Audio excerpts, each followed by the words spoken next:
Olá, tudo bom com vocês?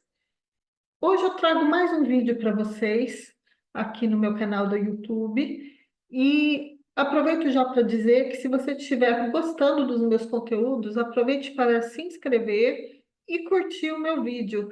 E se quiser também deixar comentário, será muito bem-vindo.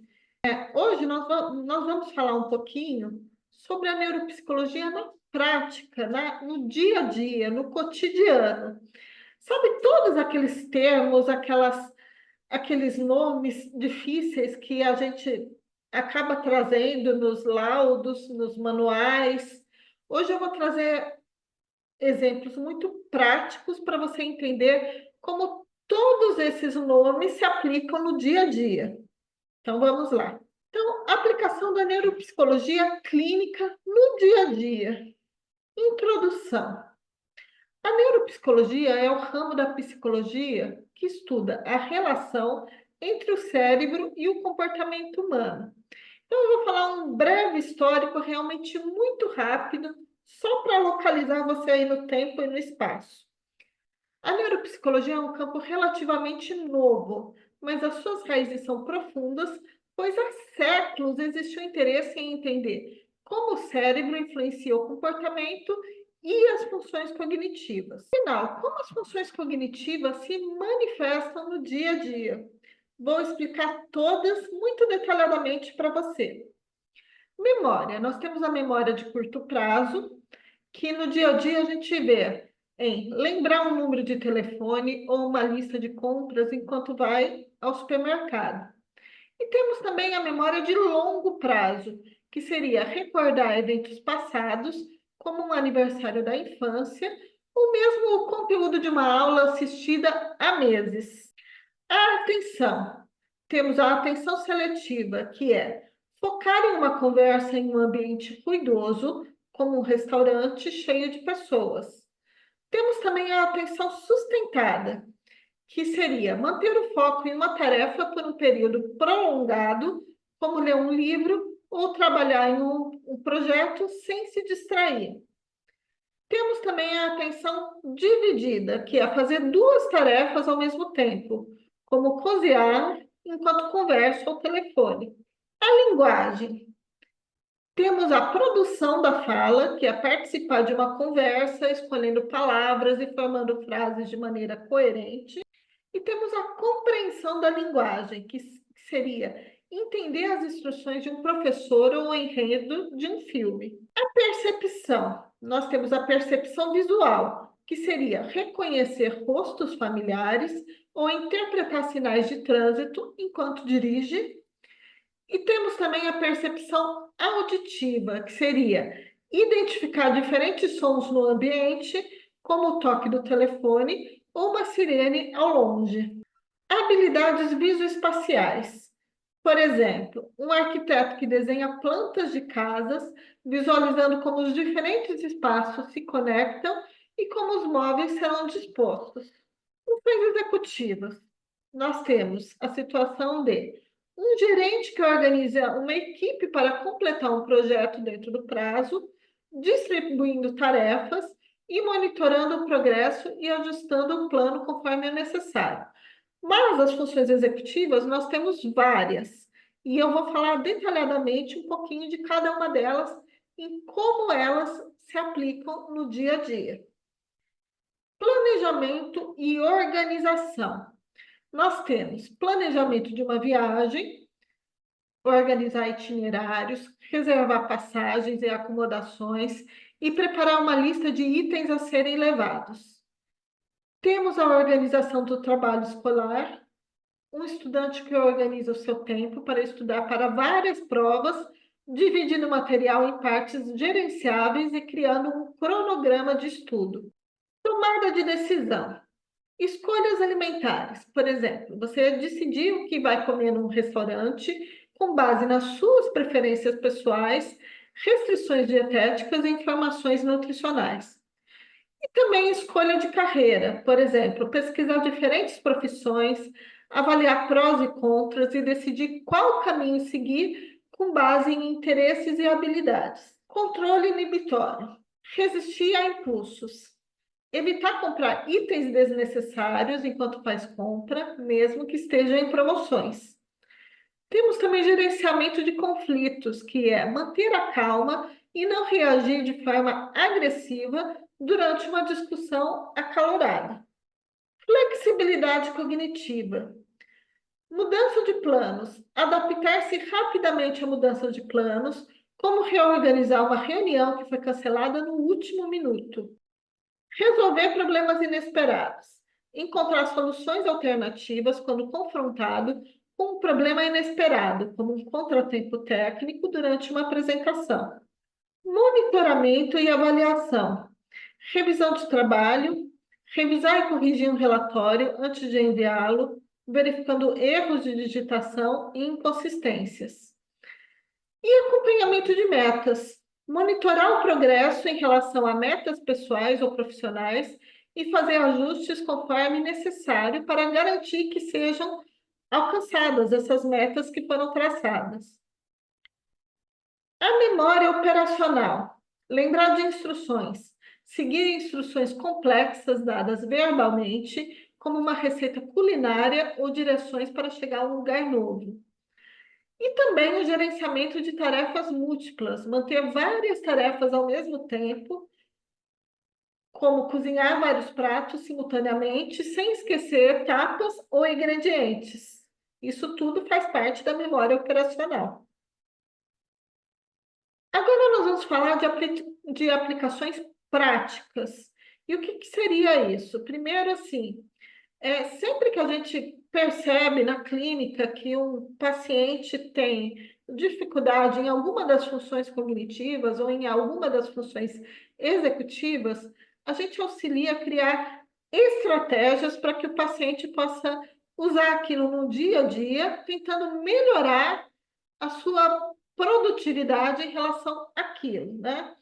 Então, assim, claro que eu vou falar de maneira muito genérica, mas vocês vão conseguir ter uma ideia de como funciona um plano de reabilitação, por exemplo, tá? Mas isso de maneira muito genérica, como eu falei. Então, por exemplo, pessoas que têm problemas de memória, né? A gente pode orientar que a pessoa use listas de verificação ou aplicativos de lembrete para acompanhar tarefas diárias. Atenção! Nós podemos orientar que o paciente pratique técnicas de mindfulness para melhorar o foco e a atenção sustentada. Linguagem. Pode ser orientado ou dado uma sugestão de que o paciente participe de clubes de leitura para discutir livros e artigos com amigos para aprimorar habilidades linguísticas. Mas isso também pode ser feito com o paciente, né? Em atividades na clínica, discutir livros, ler trechos de jornal, ler trechos de algum livro e discutir, né, sobre a compreensão da linguagem, pedir para o paciente também repetir o que ele entendeu. Percepção. Nós podemos usar jogos de percepção visual, como quebra-cabeças ou jogos de observação, para fortalecer essa habilidade quando a gente percebe que existe uma falha nesse processo. Habilidades visoespaciais. Praticar atividades como desenhar ou montar quebra-cabeças tridimensionais pode ser uma estratégia utilizada. Funções executivas. Nós podemos sugerir a utilização de ferramentas de organização, como agendas e aplicativos de planejamento, para melhorar o gerenciamento de tempo e a tomada de decisão. Mas eu vou falar um pouquinho melhor de cada uma das funções executivas, um uso da função executiva e como que pode ser gerenciado, como que pode ser orientado à melhoria. Então vamos lá, planejamento e organização. Por exemplo, um pai ou mãe que planeja uma festa de aniversário para seu filho, coordenando decoração, comida, atividades e convites. Essa é uma situação comum, né? Um exemplo de como a gente usa a nossa função executiva de planejamento e organização. Isso pode ser, inclusive, uma tarefa, né? Uma tarefa a ser trabalhada com o seu paciente na sessão, tá? Uma situação que o paciente vai precisar organizar uma festa.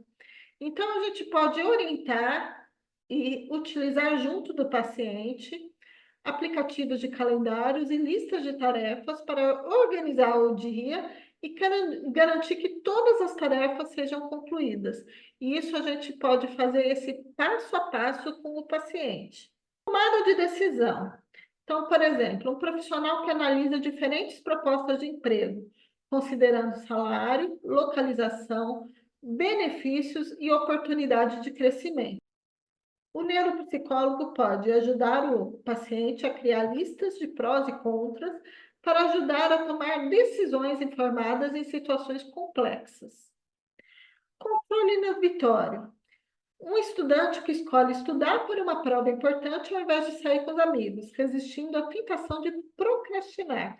Essa é uma situação, né, que às vezes muitos estudantes não conseguem ter isso tão facilmente e a gente, através do trabalho de terapia, vai ajudá-lo a resistir a situações que ele precisa para focar em algo que é mais importante. E como que a gente pode trabalhar nesse sentido? Ensinar o paciente a praticar técnicas de mindfulness e meditação para melhorar o autocontrole e a regulação emocional. Flexibilidade cognitiva. Um motorista que muda sua rota rapidamente em resposta a um engarrafamento, encontrando um caminho alternativo para chegar a tempo. Isso é uma situação, problema, né? E a decisão que seria um exemplo de flexibilidade cognitiva. E como que a gente trabalha nesse sentido com o paciente?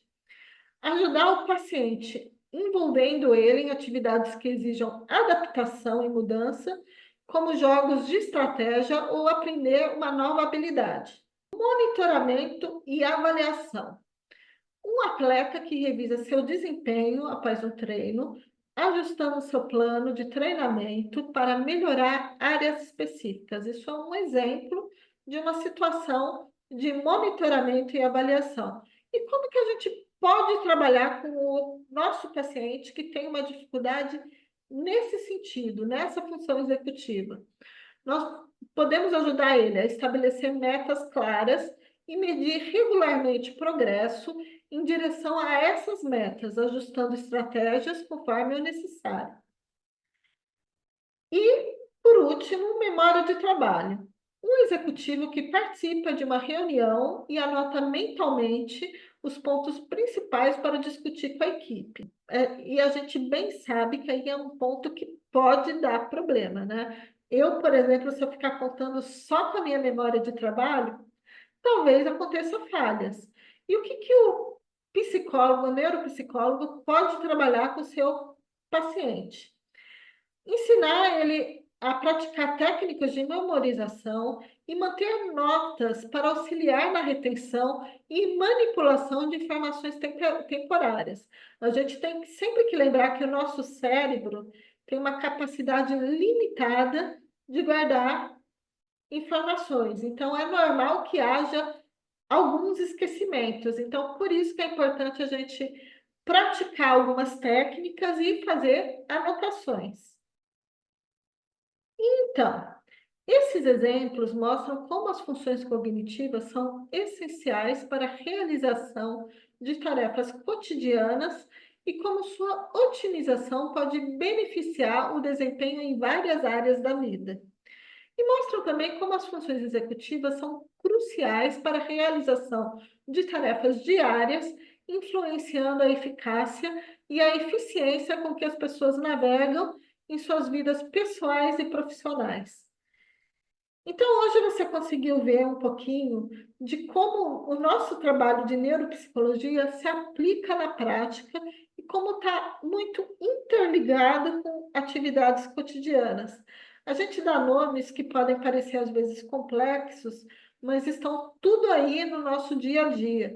E às vezes a gente tem áreas que estão mais preservadas e áreas que a gente tem mais dificuldade. Isso é absolutamente normal e é por isso que a gente realiza as nossas avaliações, às vezes não somente para chegar a diagnósticos, mas auxiliar intervenções, né? Orientar intervenções e fazer com que a pessoa consiga melhorar áreas que estão deficitárias. Então é isso. Digo mais uma vez, se você gostou do meu vídeo, curta o vídeo e se inscreva no meu canal. Até o próximo vídeo.